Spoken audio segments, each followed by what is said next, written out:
to study civics of class 10 chapter number 1 power sharing. तो power sharing की अगर हम लोग बात करें तो पावर शेयरिंग की मीनिंग होती है पावर को शेयर करना।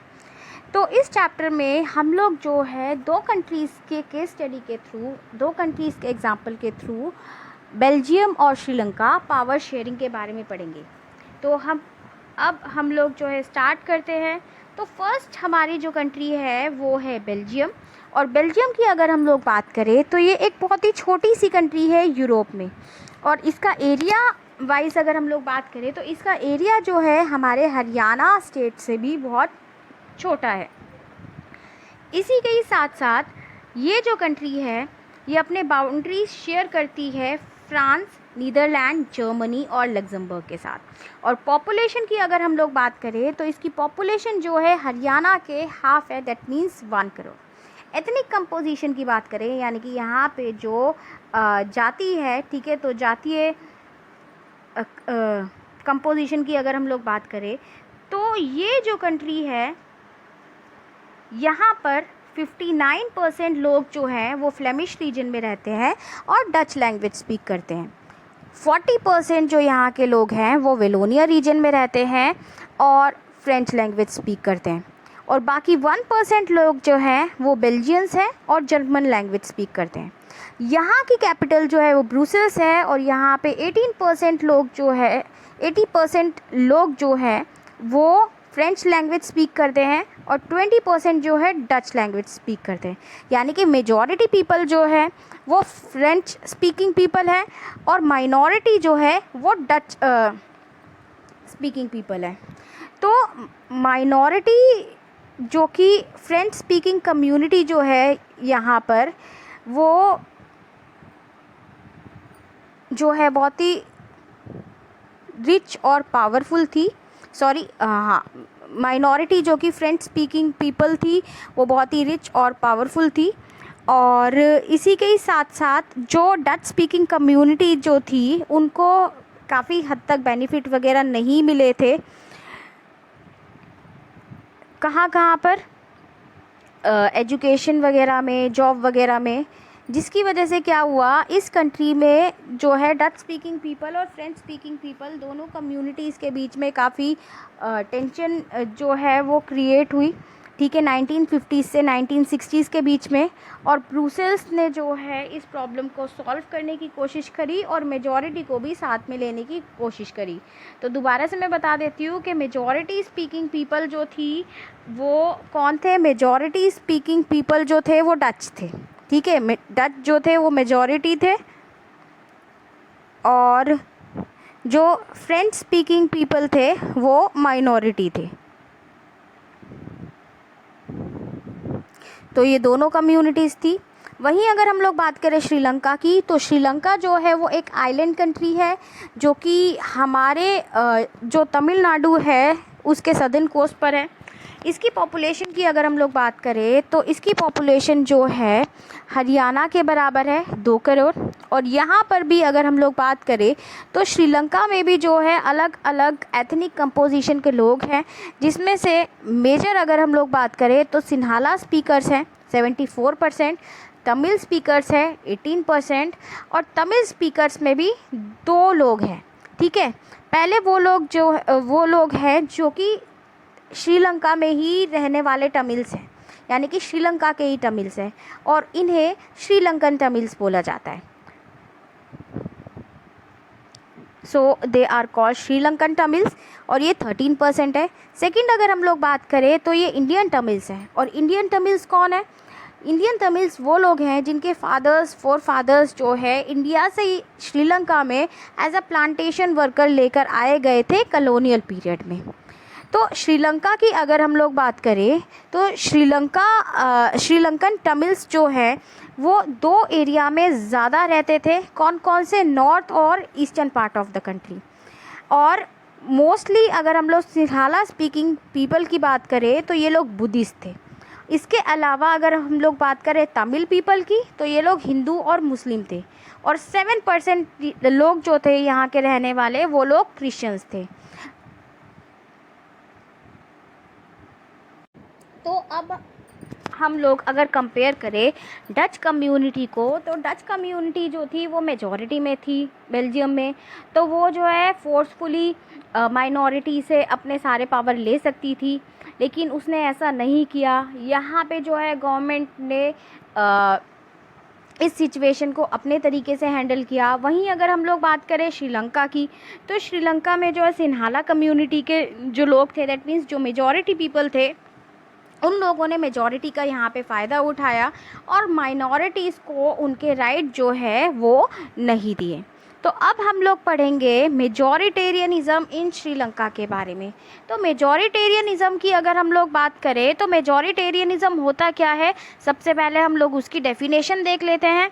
मेजॉरिटेरियनिज़म a belief that the majority community should be able to rule a country in whichever way it wants by disregarding the wishes and needs of the minority।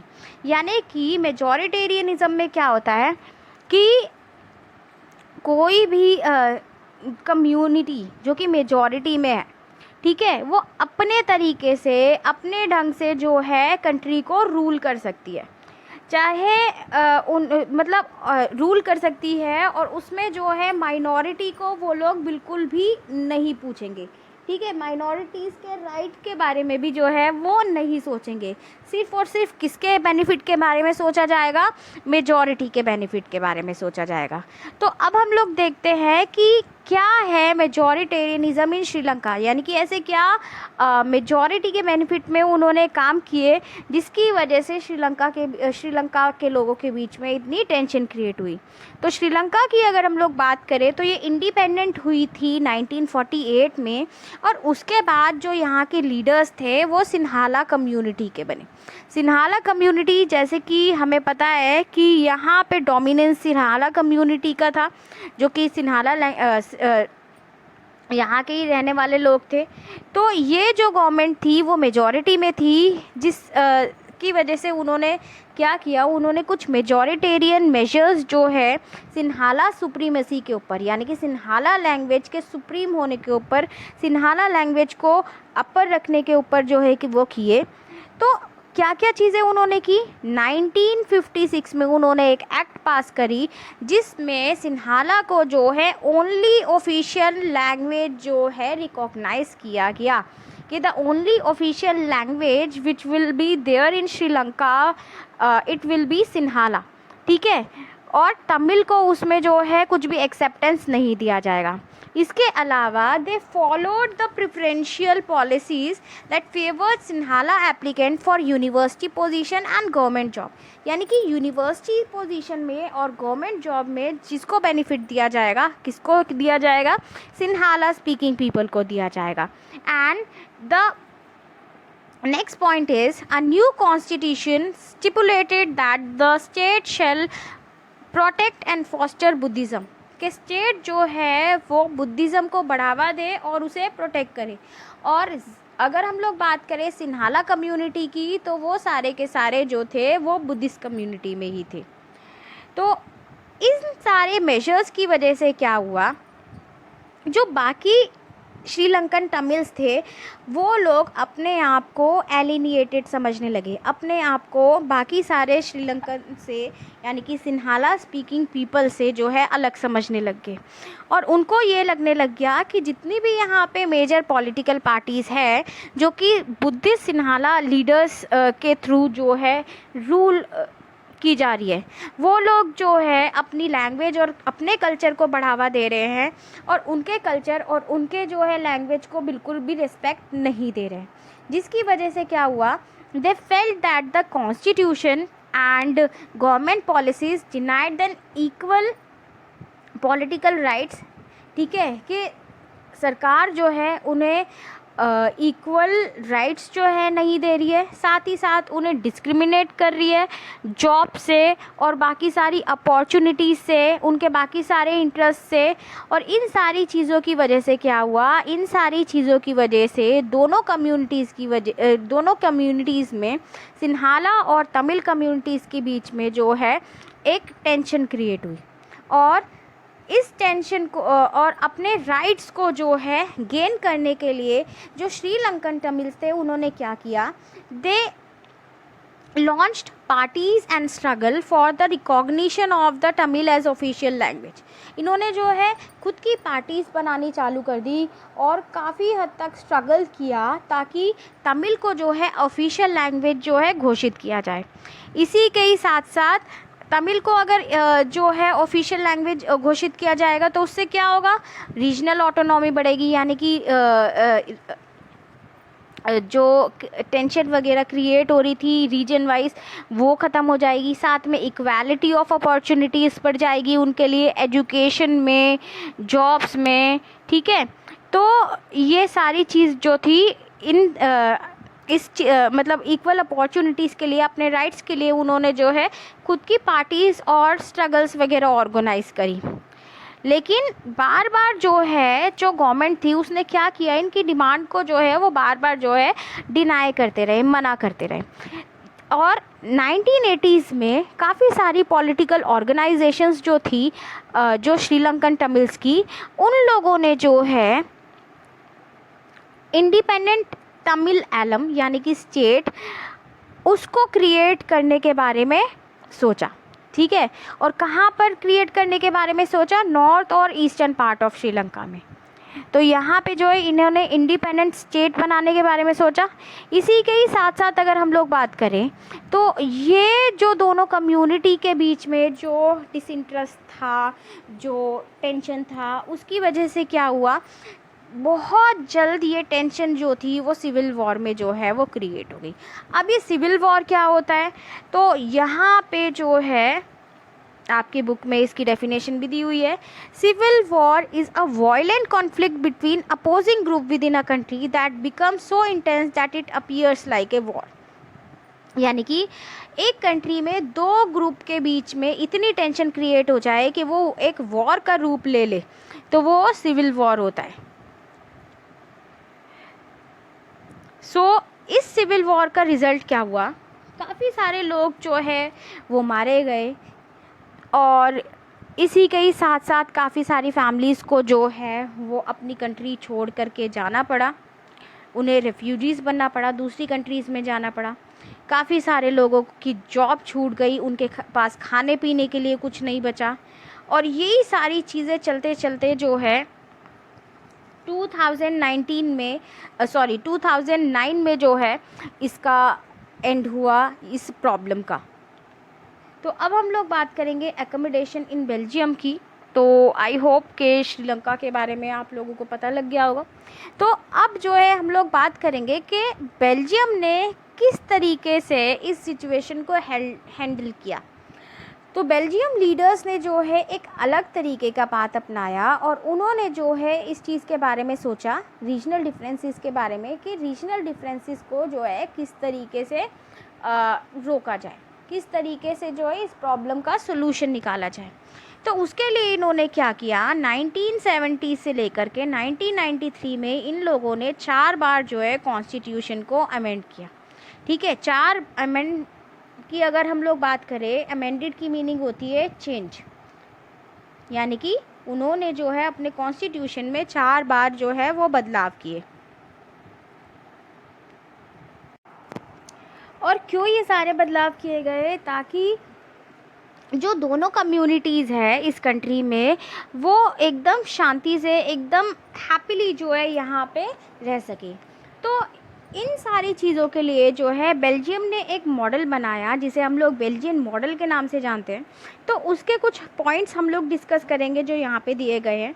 पहले point में इन्होंने क्या बताया है कि constitution prescribe that the number of Dutch and French speaking minister shall be equal in the central government, के central government में Dutch और फ्रेंच स्पीकिंग जो मिनिस्टर्स हैं वो बराबर होने चाहिए।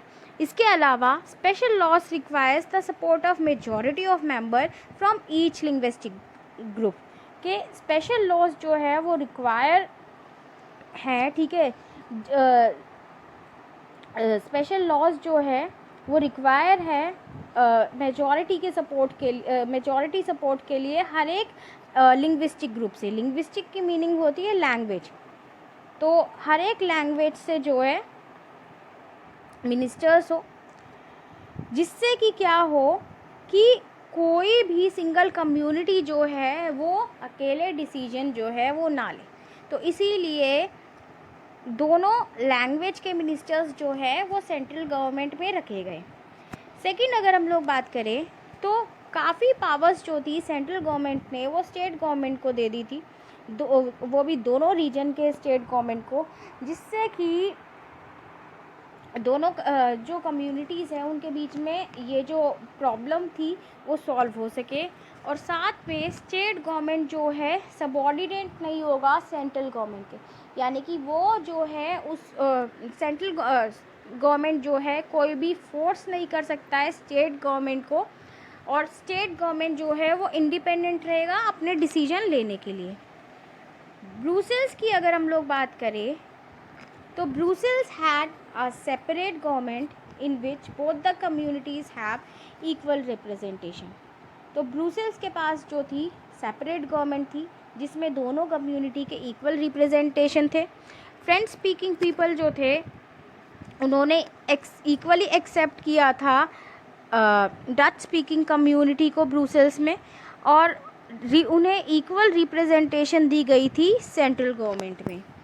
इसी के ही साथ साथ अगर हम लोग बात करें तो इन सारे पॉइंट्स के अलावा यहाँ की गवर्नमेंट ने क्या किया था, सेंट्रल और स्टेट गवर्नमेंट के अलावा इन लोगों ने जो है एक और गवर्नमेंट फॉर्म करी थी जो कि कम्युनिटी गवर्नमेंट थी। अब कम्युनिटी गवर्नमेंट क्या थी, ये जो है this government is elected by people belonging to one language community, Dutch, French, German speaking. ठीक है, यानी कि ये जो कम्युनिटी थी इसमें डच, फ्रेंच और जर्मन स्पीकिंग पीपल सब कम्युनिटी के लोग होंगे, और कहीं पर भी वो लोग रहते हो वहाँ से वो लोग जो है इसे रूल कर सकते हैं। दैट मीन्स किसी भी पार्ट पे वो लोग यहाँ पे रिसाइड कर रहे हैं।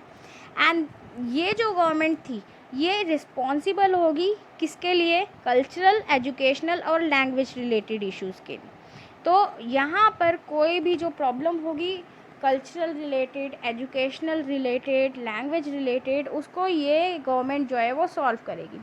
तो अगर हम लोग बात करें बेल्जियन मॉडल की, तो बेल्जियन मॉडल जो है वो बहुत ही कॉम्प्लिकेटेड है, बट अगर हम लोग बात करें तो ये जो बेल्जियन मॉडल निकाला गया उसकी अरेंजमेंट जो थी काफ़ी हद तक काफ़ी अच्छी थी।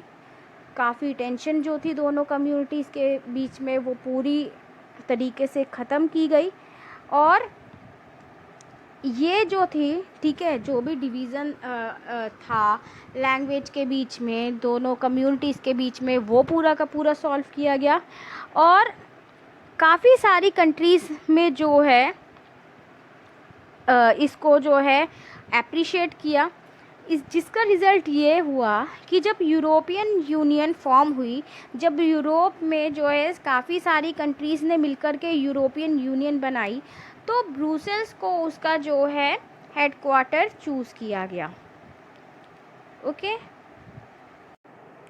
सो अब अगर हम लोग बात करें इन दोनों स्टोरीज़ की कि दोनों स्टोरीज़ से हमने क्या सीखा बेल्जियम और श्रीलंका से, तो दोनों ही जो है डेमोक्रेसी थी, लेकिन बेल्जियम जो थे, ठीक है, बेल्जियम के जो लीडर्स जो थे उन्होंने अपनी कंट्री की यूनिटी को जो है रियलाइज़ किया, उन्होंने जो है एक्सेप्ट किया, और उसी के ही साथ साथ उन लोगों ने जो है वहाँ के लोगों के इंटरेस्ट के बारे में सोचा कि किस तरीके से प्रॉब्लम को सॉल्व किया जाए, और उसे एकोमोडेट किया, उसको जो है एक साथ, मतलब वहाँ के लोगों को वो लोग एक साथ लेकर के आए, और उन्होंने काफ़ी हद तक जो है इस प्रॉब्लम को सॉल्व भी किया। और अब भी जो है ये जो कंट्री का मॉडल है बेल्जियन मॉडल, काफ़ी सारी कंट्री में जो है एप्रिशिएट किया जाता है, फॉलो किया जाता है। वहीं अगर हम लोग बात करें श्रीलंका की, तो वो एकदम कॉन्ट्रास्टिंग एग्जाम्पल यहाँ पे शो कर रहा है। क्या चीज़ शो कर रहा है कि मेजॉरिटी जो थी उसने डोमिनेंस दिखाया अपना माइनॉरिटी के ऊपर, ठीक है। इसी के ही साथ साथ उसने जो है अपनी पावर को शेयर करने से भी मना किया माइनॉरिटी के साथ, जिसकी वजह से क्या हुआ कि एक कंट्री की जो यूनिटी है, ठीक है, उन्होंने अपनी कंट्री की यूनिटी को जो है वो ब्रेक कर दिया। जिसकी वजह से वहाँ पे टेंशन क्रिएट हुई, सिविल वॉर हुआ, काफ़ी सारे लोग मारे गए। दैट मीन्स अल्टीमेटली बहुत ज़्यादा जो है टेंशन रही इस कंट्री के बीच में। सो आज हम लोग यहीं पर स्टॉप करेंगे। नेक्स्ट पार्ट जो है चैप्टर का हम लोग नेक्स्ट वीडियो में जो है पढ़ेंगे।